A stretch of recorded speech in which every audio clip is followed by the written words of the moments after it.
বাংলাদেশ একটি গণতান্ত্রিক রাষ্ট্র। আপনারা জানেন গণতন্ত্রের সূচিকাগার হলো বাংলাদেশ।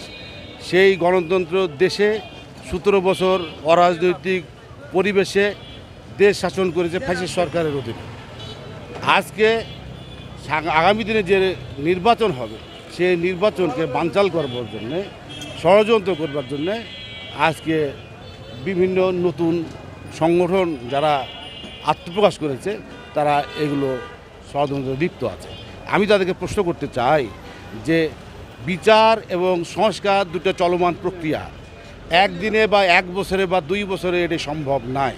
বাংলাদেশের ফ্যাসিস্ট সরকারের লক্ষ কোটি প্রশাসন থেকে আর তৃণমূল পর্যায়ে এখনও তারা উপস্থিত এবং তারা দেশকে একটা ষড়যন্ত্রের মধ্যে, বিভিন্ন প্রক্রিয়ার মধ্যে, এই আন্দোলনের মধ্যে রেখে এই নির্বাচনকে বানচাল করবার জন্য এবং সাবোটাজ প্রক্রিয়া করে বিএনপিকে সাধারণ মানুষের কাছে হেয় প্রতিপন্ন করবার জন্য এখনও চেষ্টা করছে, সামনের দিনে আরও কঠিনভাবে চেষ্টা করবে।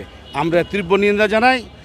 আমি অনুরোধ করব সারা বাংলাদেশের যারা মেধা সম্পন্ন, যারা 36 জুলাইয়ে 2024 গণ আন্দোলনের যারা মেধাবী ছাত্রছাত্রী, এই মেধাবী সারা বাংলাদেশের ছাত্র জনতা, তাদের কাছে অনুরোধ করব দেশ এবং জাতির স্বার্থে আপনার মাইন্ডসেটে, আপনার ব্যক্তিগত মাইন্ডসেটে যেটা মনে হবে যেটা সঠিক, সেই অনুযায়ী আপনার নিউজ পোর্টালে বক্তব্য দেন দেশ এবং জাতির স্বার্থে।